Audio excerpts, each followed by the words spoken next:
और नारद जी का आपस में संवाद और विभिन्न तरह के भगवान के जितने भी अवतार थे उनके बारे में संक्षिप्त चर्चा और महत्त्व आदि के क्रम से प्राकृतिक सृष्टि की उत्पत्ति उनसे संबंधित विषयों का वर्णन दूसरे स्कंद में दिया गया। तीसरे स्कंद में उद्धव जी और विदुर की भेंट उसके बारे में और उद्धव जी द्वारा भगवान की बाल लीलाओं का वर्णन, वहां से विदुर जी का मैत्रेय जी के पास जाना और विराट शरीर की उत्पत्ति, ब्रह्मा जी की उत्पत्ति, जितने भी मनवंतर आदि काल है उनके विभाग है उनका वर्णन, वराह अवतार की कथा, वहां से जय विजय को श्राप, हिरण्याक्ष हिरण्यकश्यप का जन्म और हिरण्याक्ष वध की कथा, उसके पश्चात श्री कपिल देव जी का जन्म और उनको कपिल देव जी द्वारा अपनी माता को उपदेश देने की कथा आदि का वर्णन तीसरे स्कंद में दिया गया है। चौथे स्कंद में स्वयंभू मनु की कन्याओं के वंश का वर्णन, दक्ष यज्ञ और यज्ञ का विध्वंस, यज्ञ की पूर्ति उसके बारे में, ध्रुव जी के चरित्र के बारे में पूरी कथा, महाराजा पृथु का चरित्र, उनकी वंश परंपरा, पुरंजन आख्यान, प्रचेताओं को भगवान विष्णु का वरदान, इन सब की कथाओं का वर्णन चौथे स्कंद में दिया गया है। पांचवें स्कंद में प्रियव्रत चरित्र, राजा नाभि का चरित्र, ऋषभ देव जी का और भरत आदि का चरित्र, भवाटवी का वर्णन, भुवन कोश का वर्णन, गंगा मैया का वर्णन, जितने भी द्वीप कितने उनका वर्णन, सूर्य के रथ उनकी गति का वर्णन और कितने तरह के नरक होते हैं, उनकी कौन कौन सी नरक में जाने से गति होती है, उन सब का वर्णन।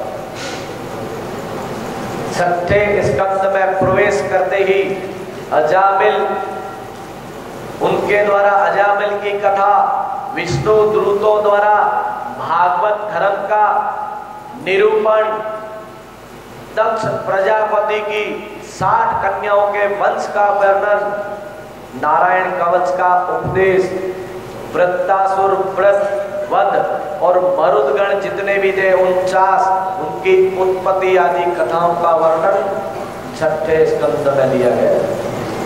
सातवें स्कंद में नारद जी और युधिष्ठिर के बीच का संवाद, उन्होंने गृहस्थ आश्रम, संन्यास आश्रम, वानप्रस्थ आश्रम और ब्रह्मचर्य आश्रम, इन सब के आश्रमों का वर्णन, हिरण्यकश्यप का वध और प्रहलाद जी का चरित्र, मानव के अपने कौन कौन से धर्म होते हैं उनके बारे में वर्णन, वर्ण अलग अलग ब्राह्मण, क्षत्रिय, वैश्य, शूद्र, इनके वर्ण, उनके धर्म कौन कौन से हैं और गृहस्थ आदि जितने भी सदाचारी लोग हैं उनके कौन से नियम है उनका वर्णन।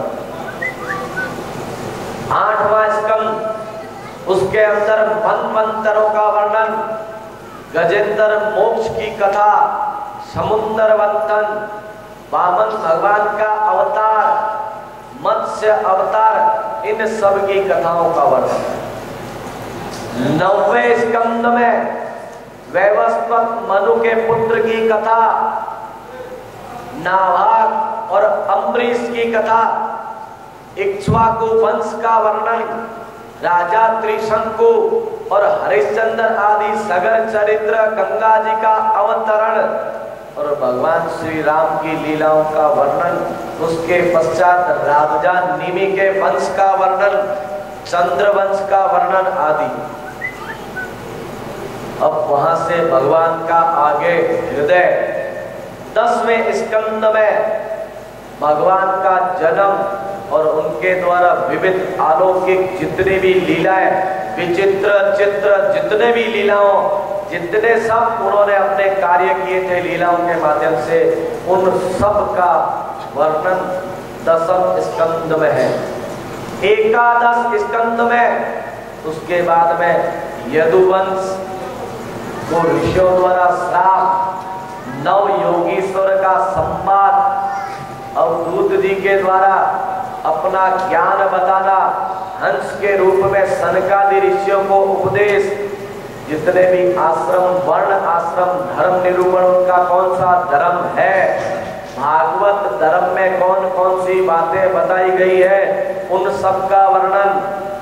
उसके पश्चात यदुकुल का संगार, श्रीमद् भागवत का अपने भगवान का स्वधाम पधारना आदि, इन सब चीजों का वर्णन 11 स्कंद में कार्य है। 12 स्कंद कलयुग के राजा, जितने भी राजा थे उनके सबके वंश का वर्णन, कलयुग के धर्म, 4 तरह के प्रलय और परीक्षित की परम गति, वेदों के शाखा भेद और मार्कंडेय जी की तपस्या, माया दर्शन और भगवान के जितने भी अंग उपांग है उन सब का वर्णन, विभिन्न तरह के जितने भी पुराण है उनके कितने कितने श्लोक है, उनका सबका वर्णन जो है इसमें दिया हुआ है। अब आपको पुराणों के श्लोक की संख्या भी बता देता हूं। ब्रह्म पुराण में 10,000 श्लोक है, पद्म पुराण में 55,000 श्लोक है, विष्णु पुराण में 23,000 श्लोक है, शिव पुराण में 24,000 श्लोक है, श्रीमद् भागवत महापुराण में 18,000 श्लोक है। आगे आते रहिए, लोग पीछे आ रहे हैं, थोड़ा थोड़ा आगे बढ़ते जाइए। बढ़ते बढ़ते कान से सुनना है, सुनते रहिएगा। नारद पुराण में 25,000 श्लोक है, मार्कंडेय पुराण में 9,000 श्लोक है, अग्नि पुराण में 15,400, भविष्य पुराण में 14,500, ब्रह्म वैवर्त पुराण में 18,000, लिंग पुराण में 11,000, वराह पुराण में 24,000, स्कंद पुराण में 81,100, वामन पुराण में 10,000, कूर्म पुराण में 17,000, मत्स्य पुराण में 14,000, गरुड़ पुराण में 19,000 और ब्रह्मांड पुराण में 12,000। इस प्रकार जितने भी पुराण थे उनके श्लोक की संख्या कुल मिलाकर 4 लाख होती है। धर्म, अर्थ, काम और मोक्ष 4 ही तो है, 4 ही प्रहर है। तो उसी प्रकार उनके अनुकूल ही श्रीमद् भगवत तत्व ज्ञान का एक सबसे बड़ा ग्रंथ है। इसकी तुलना और किसी पुराण से भी नहीं की जा सकती। ये जितना भी आपको बताया गया है उसको जिसने भी ध्यान से सुना है उसको श्रीमद् भागवत के पूर्ण सुनने का फल प्राप्त होगा।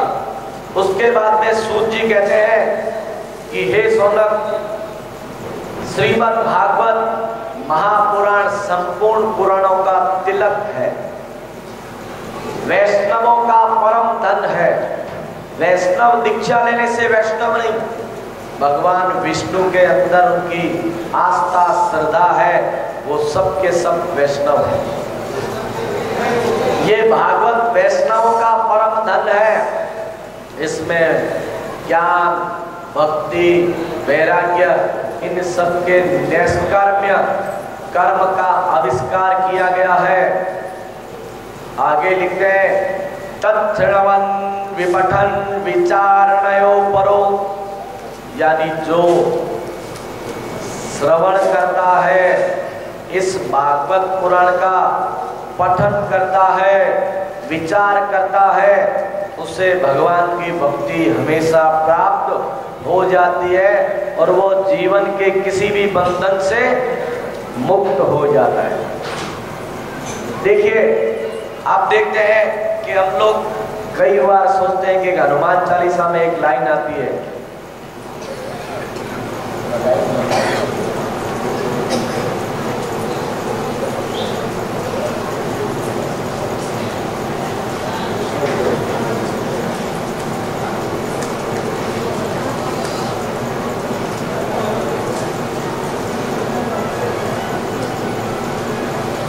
कोई भी चीज अगर बंधन को मुक्त करती है वो अपने आप में सर्वश्रेष्ठ है। अब कोई भी अपने विद्या से या अभ्यास से श्रीमद् भागवत को ग्रहण कर लूंगा, ये संभव नहीं है। श्रीमद् भागवत तो केवल एकमात्र भक्ति के द्वारा ही इसका ग्रहण होना जरूरी है, वो उसके माध्यम से ही ग्रहण हो सकता है। और कोई साधन नहीं है कि श्रीमद् भागवत को आप रोज पढ़ते जाओगे खाली और अभ्यास करते जाओगे आपके पास आ जाएगा श्रीमद् भागवत, ऐसा नहीं होगा। इसके बाद में भगवान की वंदना के साथ साथ सुखदेव जी महाराज की वंदना है। श्री सुखदेव जी महाराज अपने परम आनंद में मग्न है, द्वैत कोई भी तरह की भावना उनके अंदर है ही नहीं। उन्होंने लोक कल्याण के लिए केवल करुणा के बस होकर और राजा परीक्षित के माध्यम से हम सभी लोगों को उन्होंने श्रीमद् भागवत महापुराण का श्रवण करवाया। पहले भगवान नारायण के हृदय में करुणा उमड़ी और उन्होंने ब्रह्मा जी को इसका सबसे पहले उपदेश दिया। उसके बाद में ब्रह्मा जी में प्रविष्ट होकर साक्षात नारायण ने नारद जी को इसका उपदेश किया। फिर भागवत रूप में नारद में प्रविष्ट होकर स्वयं नारायण जो है नारद हो गए और नारद स्वरूप नारायण ने व्यास जी को इसका उपदेश किया। इतनी जब कृपा प्राप्त होती है, स्वयं भागवत में व्यास जी स्वयं नारायण हो गए। इसलिए हम लोग आज तक व्यास जी को नारायण का स्वरूप मानते हैं। फिर उन नारायण रूपी व्यास जी ने सुखदेव जी महाराज को उपदेश दिया और सुखदेव जी नारायण हो गए वहां पर। इसके बाद नारायण ने ही अपने अनेक रूप, अलग अलग तरह के रूप धारण करके स्वरूप भूत परीक्षित को, जिसके मन में मर जाने पर भी जिनकी आत्मा में स्वयं भगवान प्रविष्ट हो गए थे, उन्होंने नारायण ने सुखदेव जी का रूप धारण करके यह श्रीमद् भागवत महापुराण सुनाया। इसीलिए श्रीमद् भागवत संपूर्ण पुराणों में रत्न है। इसकी कथा के अंत में परंपरा के अनुसार 2 श्लोक बोले जाते हैं। भवे भवे यथा वक्ति पादयो तव जायते तथा कुरुष्व देवेश नाथस्त्वं नो यथा प्रभो नाम संकीर्तनं यस्य सर्व पाप प्रणाशनं प्रणामो दुःख नमस्तमनस्तं नमामि हरिं परम, नमामि हरिं परम। हे प्रभु, तुम मेरे स्वामी हो। जन्म जन्म में तुम्हारे चरणों की भक्ति मेरे हृदय में ऐसे ही बनी रहे। ऐसी कृपा मेरे ऊपर करिए, क्योंकि मैं आपका दास हूं। जिनके नाम मात्र से अमंगल जितना भी है नष्ट हो जाता है, जिनके चरणों में आत्मसमर्पण पूर्वक प्रणाम करने से समस्त दुखों का नाश हो जाता है, उन भगवान श्री हरि को मैं नमस्कार करता हूं। देखिए, भगवान के नाम का श्रवण करो, वर्णन करो, संकीर्तन करो, सारे के सारे पाप और पाप का फल जितना भी ताप है वो भी नष्ट हो जाते हैं। पाप का नाश होता है नाम उच्चारण करने से, और पाप के फल ताप दुख का नाश होता है भगवान को प्रणाम करने से,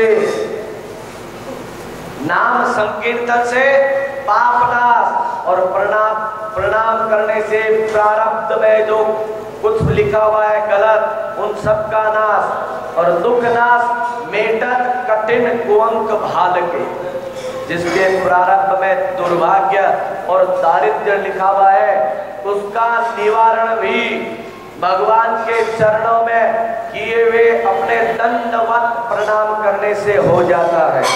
और भगवान का नाम पाप और पाप के फल ताप दुख का नाश भी वो बाद में अपने आप स्वयं कर देता है। इसलिए सब लोग मिलकर आवाज देंगे भगवान को, उनको नमस्कार करते हुए हम लोग 3 बार भगवान को प्रणाम करते हुए बोलेंगे, तम नमामि हरिम परम,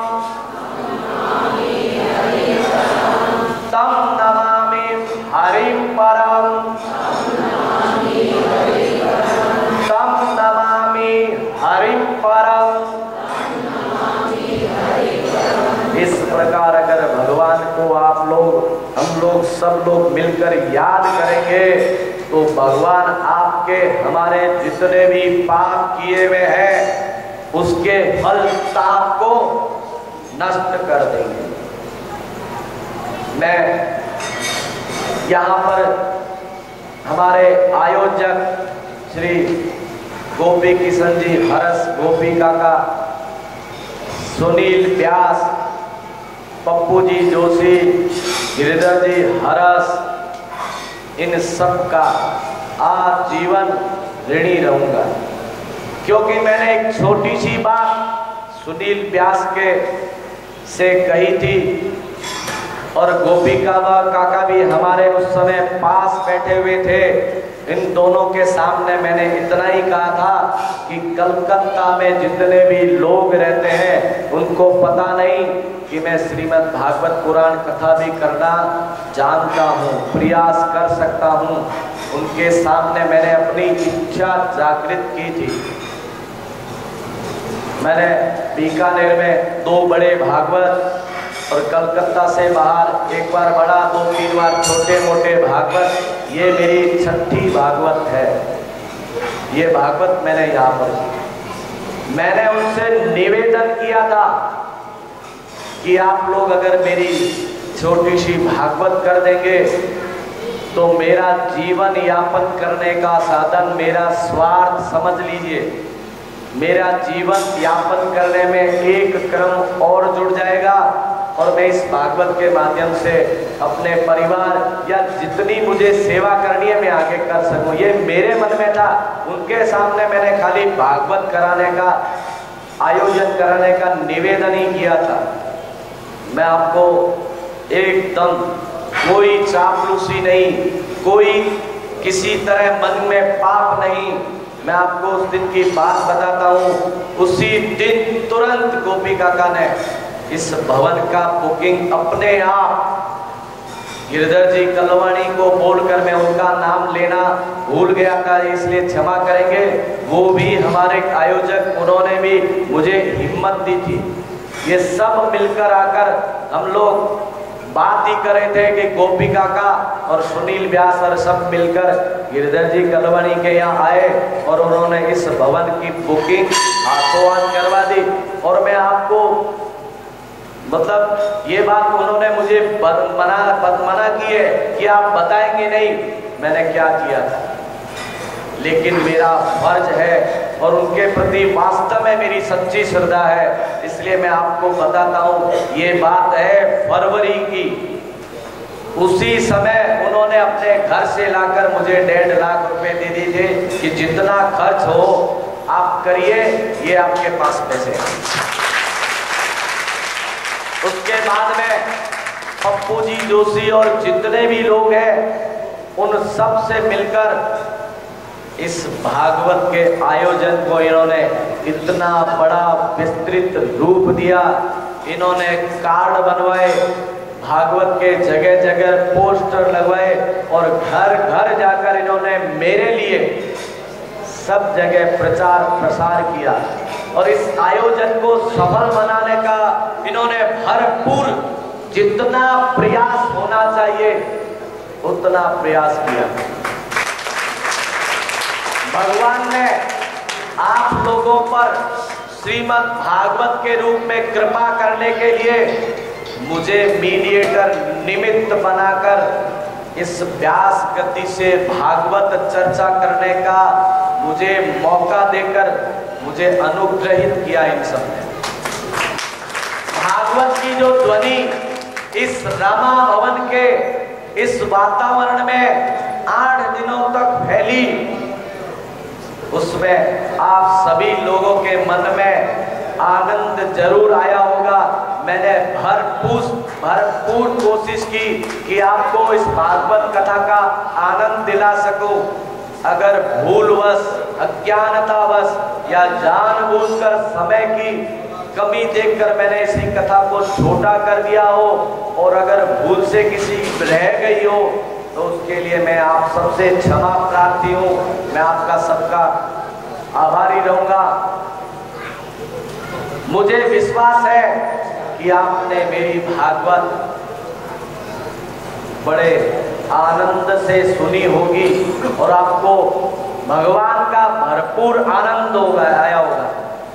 देखिए, सब लोग, आप लोग अपने अपने दूर दूर घरों से यहाँ आकर शांति पूर्वक कष्ट उठाकर इस भागवत कथा को सुना। अपने घर के बढ़िया एसी हॉल, बिस्तर, तरह तरह के सीरियल, उन सबको त्याग कर छोड़कर यहाँ पर श्रीमद् भागवत कथा का आनंद लिया। और भागवत कथा सुनते समय अगर आयोजकों की तरफ से या मेरी तरफ से कोई भी गलती रह गई हो तो हम सभी लोग आपके क्षमा प्रार्थी हैं। अनेक असुविधाओं के बावजूद आपने भागवत कथा बड़े धीरज से सुनी, बहुत धीरज। बीच बीच में थोड़ी बहुत तो बातें होती चलती है, उससे कोई फर्क नहीं पड़ता।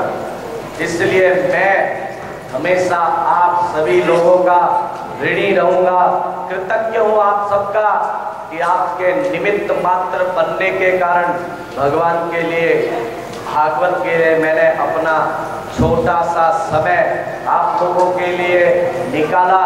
और मेरी इस भगवान की शब्दों की जो वाणी है उसका कितना सम्मान हुआ, उसका सदुपयोग हुआ। और आप लोगों की महिमा और मेरे पर आप सब लोगों की कृपा है, क्योंकि कृपा किस लिए है? आपका बड़प्पन है कि मेरे बड़े बुजुर्ग जितने भी यहाँ पर बैठे हैं वो मेरे से उम्र में बड़े हैं, लेकिन उन्होंने नीचे बैठकर मुझ छोटे से आदमी को अपने से ऊपर स्थान दिया। ये मेरे लिए बहुत गर्व की बात है। और सबने मेरे मुख की वाणी से सबने कथा सुनी। ऊपर बैठने वाला कभी भी बड़ा नहीं होता है, जो अपने को अपने से ऊपर का स्थान दे वह हमेशा सबसे बड़ा होता है। और आप लोगों की यही उदारता, मैं हमेशा उसकी उदारता की सराहना करूंगा। यानी आपकी उदारता सराहना करने योग्य है, क्योंकि आप जमीन पर बैठे हुए हैं। जमीन पर बैठने से आप क्या हुए? जमींदार। और मैं किस पर बैठा हूँ? चौकी पर। तो मैं आपका क्या हुआ? तो बड़ा कौन? बड़ा जमींदार। चौकीदार ने तो आपकी सेवा की है। चौकीदार होने के नाते मैंने अपना सेवा करने का जितना भी आप लोगों ने मुझे ये सौभाग्य प्रदान करके इस ऊंची व्यास गद्दी पर बिठाकर आप सभी ने मिलकर बड़े प्रेम से मेरी जो कथा सुनी, ये मेरा बड़ा परम सौभाग्य है कि मैं भगवान के शब्दों को आपको सुना सका। इसलिए कृपा आप लोगों ने मेरे पर करी है। इसलिए मैं आप सबका सदैव ऋणी रहूंगा। इसके लिए मैं भगवान से हमेशा आपके सबके मंगल की कामना करता रहूंगा। भगवान से मैं हृदय से प्रार्थना करूंगा कि आपके जीवन में कभी भी किसी तरह का कष्ट आए नहीं, अगर आए तो वो बड़े प्रेम से वहां से भाग जाए। और हृदय से आप सबका एक बार फिर आभारी हूँ। हम लोगों ने एक संकल्प लिया है कि हम लोग हर घर अगर कोशिश करेंगे कि 108 भागवत बिना किसी मोल भाव दक्षिणा के, जितनी अपनी भागवत करने की श्रद्धा होगी उसी में ही हम लोग पूरी भागवत, उस ऐसा नहीं कि दक्षिणा को देखकर आदमी छोटी बड़ी कर लेता है। जितनी श्रद्धा होगी उतनी ही श्रद्धा के अनुसार हम बिना कोई भी मोल भाव के श्रीमद् भागवत का कथा का श्रवण करवाने का 108 का मन में संकल्प लिया है। वो संकल्प मैं पूरा नहीं कर सकता, मेरे पास ऐसी कोई औकात, मेरी कोई शक्ति नहीं है। ये शक्ति जब पूरी होगी जब आप लोग भी उसमें शामिल होंगे। कभी भी, आज नहीं, कल नहीं, परसों नहीं, साल भर नहीं, 2 साल नहीं, कभी भी जब भी ये कोशिश करेंगे तो उस भागवत के अलग अलग घरों में 108 तो इसलिए लिखा कि भाई एक जगह 2 जगह किसी के घर में जाकर उस भागवत को हम लोग आयोजन करेंगे।